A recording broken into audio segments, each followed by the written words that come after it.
Depuis ce jeudi 12 décembre 2024, il se tient à Bujumbura, la capitale économique du Burundi, un dialogue continental pour la jeunesse, la paix et la sécurité pour la 3e édition. Ce dialogue a été organisé sous l'égide du président burundais Evariste Ndayishimiye, champion de l'agenda jeunesse, paix et sécurité pour l'Union africaine. Dans son discours d'ouverture de ce dialogue, le président Evariste Ndayishimiye a rappelé la genèse de ce dialogue. Ce moment est d'une importance capitale pour moi personnellement en tant que champion de l'agenda jeunesse, paix et sécurité de l'Union africaine, pour vous tous ici présents à raison de la symbolique qu'il représente et de son caractère solennel. En effet, cette rencontre s'inscrit dans les résolutions de la 36e session ordinaire de la conférence des chefs d'État et de gouvernement de l'Union africaine qui a approuvé la convocation d'un dialogue continental annuel sur la jeunesse, la paix et la sécurité à Bujumbura, qui, par la même occasion, est devenue la capitale de la jeunesse africaine.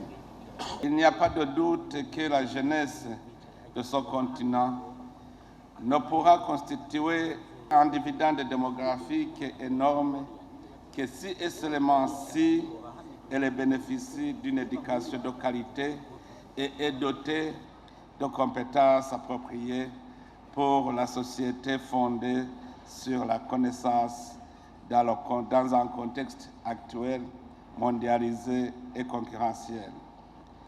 Ceci revient à dire que si cette population jeune a la possibilité de s'épanouir et de développer pleinement leur potentiel, elle pourra favoriser la croissance et le progrès au Burundi, en Afrique comme dans le reste du monde.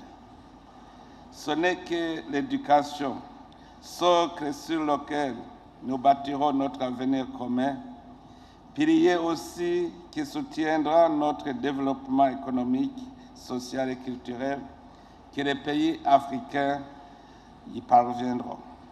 Pour assurer la cohésion sociale et la consolidation de la paix et la sécurité, il est essentiel de libérer le potentiel de cette jeunesse en tant que composante essentielle de la population et bâtisseuse de la paix. L'avenir de toute société réside dans sa capacité à fournir à ses enfants et à ses jeunes les outils et les opportunités nécessaires pour s'épanouir en tant qu'individu et pour contribuer au développement collectif de la société et du pays. Cependant, quand on évoque l'éducation, il y a lieu de se demander pourquoi tant de diplômes rangés dans les tiroirs, pourquoi le chômage dans une catégorie qui naturellement est plus dynamique, plus innovante et si pleine de vie. Comment sommes-nous arrivés à un point où cette jeunesse souffre de l'attente de recevoir un emploi au moment où c'est elle qui a plus à donner et à créer? Sur un continent vierge où tout est à exploiter, moderniser, transformer, on peut se demander si le jeune africain que l'éducation scripte aujourd'hui est celui de l'Afrique a besoin. L'éducation en tant que moteur du développement durable doit prendre en compte les besoins des jeunes générations quant au renforcement des capacités professionnelles, techniques et productives des jeunes capables de conduire les destinées du continent africain digne de son nom. C'est le moment de s'interroger également sur ces conflits cycliques qui gangrènent le continent. Ce continent qui porte à plus de 60% de jeunes de moins de 25 ans. cette proportion plus grande est inévitablement victime et acteur. C'est sur cette jeunesse aussi qu'il faut centrer les stratégies pour y mettre fin. Car si tout jeune, où qu'il soit, décide de dire non à l'insécurité, je peux vous garantir qu'il n'y aura plus d'insécurité. Mathieu Chiowela, représentant résident du programme des Nations Unies pour le développement au Burundi, a fait savoir que ce dialogue met en lumière l'éducation comme levier stratégique pour transformer la jeunesse africaine en acteur de la paix et la sécurité. Le thème de cette édition, renforcer les capacités de la jeunesse africaine pour la paix. L'éducation comme catalyseur de l'agenda continental pour la jeunesse, la paix et la sécurité est d'une pertinence majeure. Il reflète notre engagement commun à mobiliser pleinement les potentiels de la jeunesse pour relever les défis liés à la stabilité et à contribuer de manière significative à la réalisation des objectifs des agendas 2030, objectifs de développement durable, 2063, agenda de l'Union africaine et 2050, agenda de la communauté est-africaine. Cet engagement souligne l'importance d'une jeunesse outillée et impliquée pour bâtir un avenir durable, inclusif et prospère pour les continents. Ce dialogue met en lumière l'éducation comme un levier stratégique pour transformer la jeunesse africaine en acteur de la clé de la paix et de la sécurité, et ce, en perspective du développement du continent. Il offre donc une plateforme pour promouvoir des solutions innovantes et concrètes portées par le jeune, tout en valorisant des initiatives inspirantes telles que Youth Connect et Innovation Week au Burundi, dont la 4e édition a démontré comment l'innovation peut jouer un rôle moteur dans le développement durable au Burundi et à travers l'Afrique. Depuis le 7 novembre, le PNUD, en collaboration avec le ministère de la Jeunesse et de la communauté est-africaine, le ministère des Affaires étrangères et de la coopération, le ministère du Commerce et de l'Industrie, les programmes d'autonomisation économique et de l'emploi de la jeunesse, organise l'Innovation Week pour connecter l'offre et la demande en solutions novatrices. Cet événement mobilise divers acteurs, privés, académiques et communautaires, autour de projets qui favorisent une croissance inclusive et durable. Innovation Week repose sur plusieurs étapes essentielles. Je m'en voudrais citer les plus importantes.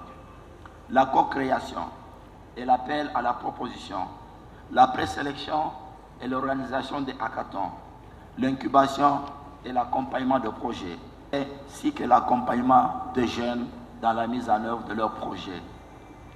Depuis son lancement en 2021, Innovation Week a établi une réputation solide en tant que catalyseur de changement. Elle repose sur 3 dimensions stratégiques: imaginer, innover et inspirer. Aujourd'hui, nous consolidons ces dimensions avec 3 axes supplémentaires de transformation. Impulser les changements, donner aux jeunes les moyens de transformer leurs idées en projets porteurs tout en influençant positivement leur environnement. Impacter les vies des populations, accompagner ces projets de manière ciblée pour en faire des leviers de création d'emplois et de richesses nationales. Influencer les mentalités, susciter les changements de comportement et en devenir le modèle. Favoriser un écosystème d'innovation qui stimule la collaboration entre les secteurs privés, les experts, les jeunes entrepreneurs, en résonance avec les aspirations de la paix et de sécurité au Burundi.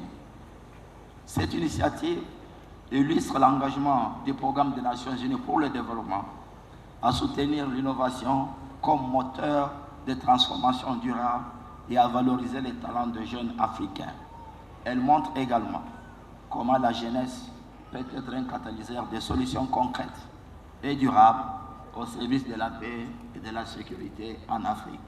Le haut-commissaire de l'Union africaine dans la région de Grand Lac, lui aussi a souligné l'importance que l'Union africaine accorde à la promotion du leadership de la jeunesse africaine à travers l'éducation adéquate. Excellence, Monsieur Évariste Ndayishimiye, président de la République du Burundi, champion de l'Union africaine pour l'agenda paix et sécurité, président du mécanisme régional de suivi de l'accord cadre pour la RDC et la région et président en exercice du COMESA. Je voudrais tout d'abord vous féliciter, Monsieur le Président de la République du Burundi et champion de l'Union africaine pour l'agenda jeunesse, paix et sécurité, pour votre engagement et votre dévouement sur les questions concernant l'éducation et l'autonomisation des jeunes en tant que futurs leaders du continent. Ce dialogue continental, qui est à sa 3e édition, nous offre un cadre propice pour engager des discussions sans complaisance sur le rôle et les responsabilités des uns et des autres pour l'avancement de l'agenda jeunesse, paix et sécurité sur le continent africain. C'est une opportunité que vous est offerte, chers jeunes, de pouvoir vous entretenir directement avec un chef d'État engagé et déterminé à promouvoir la jeunesse, qui est également votre porte-parole auprès d'autres chefs d'État du continent africain. Au nom du président de la Commission de l'Union africaine et du commissaire aux affaires politiques, paix et sécurité de l'Union africaine, je voudrais ici affirmer l'engagement de l'Union africaine dans la promotion du leadership de la jeunesse et de l'autonomisation des jeunes à travers une éducation adéquate. C'est dans ce contexte qu'il faut inscrire la décision des chefs d'État africains en 2018 de nommer un envoyé qui est le porte-parole de la jeunesse africaine auprès des instances de décision continentale, dont le rôle est d'encourager les États membres de l'Union africaine à définir et mettre en œuvre des politiques liées à la jeunesse au plan national, régional et continental.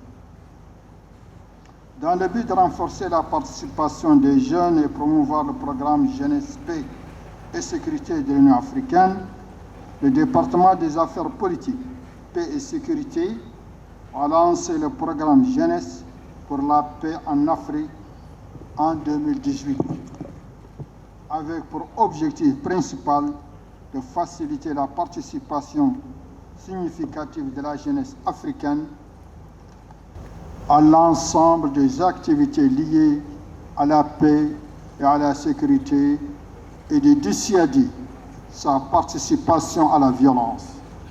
C'est ainsi qu'à la demande du Conseil de paix et de sécurité de l'Union africaine, le département a nommé 5 jeunes ambassadeurs régionaux pour la paix, pour travailler en collaboration avec l'envoyé de l'Union africaine pour la jeunesse, en vue de promouvoir l'intégration et l'inclusion des jeunes africains dans les processus de paix et de sécurité, en amplifiant leur contribution et leur participation aux instances de prise de décision.